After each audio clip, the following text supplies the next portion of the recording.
This is a talk about the 2-3-2 formation and also focusing on the defensive and offensive principles.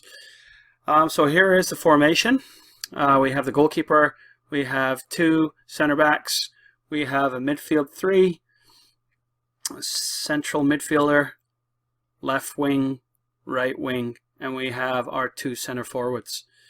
Advantages with this formation are the simplicity of it. As you can look here, we have triangles all over the field, and we know that triangulation is a key to advancing the ball, keeping possession, and ultimately scoring those goals. So the formation itself is a very simple one. As well as you notice, there's two forward options at all times. So those two advanced players are going to cause trouble for the opposition with or without the ball. And so that's a real advantage as well. As well, this formation teaches about the partnership shared by the center backs and also the midfielder and how they work together to have that tight triangle to stop forward progression, and they work together.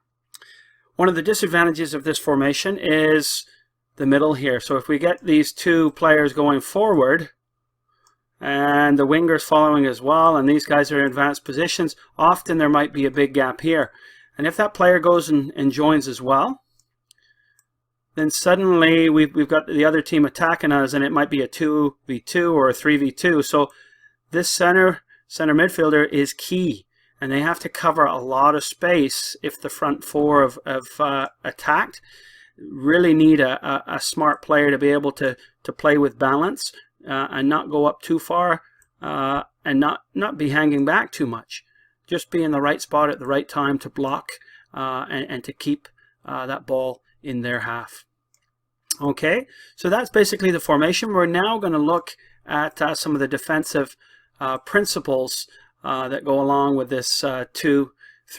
So let me just get the shape back up. There's our 2-3-2, and two schools of thought really. When the opposition have the ball and they're coming out with the ball, we could back off into our half and consolidate and compress the time and space in our half. But really, at our club, we want to press. And so what a press is basically if that ball's played in, we should see all these players coming up together and looking to limit the space and time the opposition have. So essentially we should have that triangulation. As we mentioned before, we should have that triangulation ensuring that all the players are moving up together, trying to compress and squeeze that space and time. So we're eliminating space and time on the ball.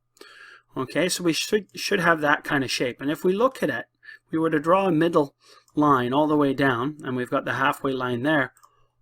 All our players are in one quadrant. Wherever the ball is, all our players want to get into that quadrant. And that way, hopefully we're going to win it back. We're going to hunt in a pack and win that ball back.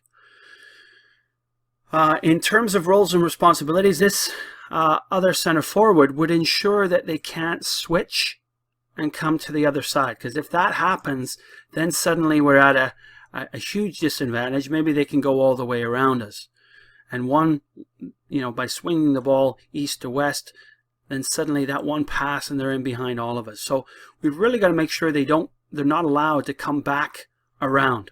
And so that's the weak side players. It's their responsibility to try to intercept, to block those passing lanes. At the same time, if that ball does happen, they're there to delay, and then everybody can come across, and we look to hunt in a pack, win that ball back, everybody in that same quadrant. And if we have that first defender pressure, well, everybody can creep up a little bit higher because they can't play that long ball. So that's really important. If we don't have that first defender pressure, then yeah, we've got to come back further. We've got to respect that they might have a through ball. At all times, those center backs are hopefully making a little sandwich on the opposition. So it's very hard for them. We don't want big gaps between the center backs. We want them tied together, no further than 10 yards apart when the opposition has the ball.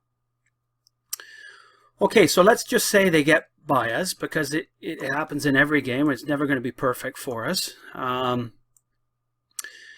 What we should see then is this kind of shape, and it, you know, it's called the block, a low block, if you will, and we should see this kind of shape. We might get our center forward dropping a little bit, the other one coming in there, our center midfielder forming triangles, and really doing two jobs, trying to intercept passing lanes and also being tight to the opposition as well. So let's say they get bias, we get that first defender pressure on the ball, everybody adjusts the position, we come across, and everybody's trying to get into that quadrant to eliminate space and time. What we don't need to happen is a lack of balance, and so we can't have this happening. You know, you might get one center back coming over, maybe they're picking up a player, and this one's coming over as well, and maybe even the weak side winger goes walkabouts and he comes about there. Now we've got a lack of balance, and that's really, really dangerous, and we see it in a lot of goals that are scored. There's a lack of balance. So again, one ball over the top there, or one ball through defenders, and suddenly one ball beats us all, and this player's through on goal, and we can't give that away. So like I said before, we've got to have balance. We need defenders to close off dangerous space, and as a rule of thumb, we should have those weak side players, for the most part, lining up on that middle line. Okay? Because then if that ball's played, and it would be a 30-40 yard ball through, and you probably can't go through, you're going to have to go over the top with that ball. Well, that gives us lots of time for our defense to get across, delay, and then we've got that support, and we've got that cover as well, right? And everybody would adjust, have these players dropping back in, maybe a player dropping in there to pressure, and the other one might sneak a little bit higher, so we've got that depth. So that's really important, that we always have at least two defenders between the posts. Now there are going to be times, let's say the ball's over here and the center back goes walkabout, and maybe this center back is concerned with this player here, and they might have to come out.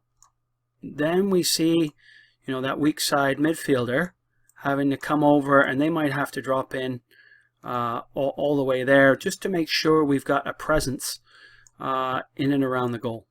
Okay, so we really got to work together. It's kind of team defense, just to consolidate the space, to make it compact, to eliminate that space and time. So that's what we're looking for in the defensive principles. Basically team defense, triangulation, hunt in a pack, win it back, everybody getting in the same quadrant, eliminating space and time. In terms of offensive principles, we'll just take a few of the opposition out. Let's start from a goal kick. I think that's easiest. We're going to take away this line. And so we're starting from a goal kick. We have the center backs split. We have our center midfield in the middle. We have our wingers getting high and wide. Let's take these guys out. Bear with me here. There we go. We have our center forwards getting providing that depth, and our wingers providing that width. So we might have something like that. Now, as we know, there's the retreat line, so that first pass is essentially free. And we've got a number of options here. Really, everyone should be an option. Everyone should find that passing lane and be an option. If we have that multitude of options, we have answers to our problem. This center midfielder might come out a little bit from the checks, finding a little bit of space where they can get on the ball. They might drop down and be that easy option. Now, if we encounter pressure on the ball and it's very hard to go forward, we shouldn't force it. You know, we can always play that ball backwards, center back split. We can look to get it wide, and then maybe with this attacker being high and wide, maybe that ball's played there and we go around. So that's one solution. We might go around. Now, kids learn the patterns pretty quickly. So as soon as that ball goes wide, we might see this. They might block a lane, and they might be trying to hunt in a pack as well. So if that's the case, and they're you know, pushing all the way across, trying to get into that quadrant, just like us, we've got to be patient.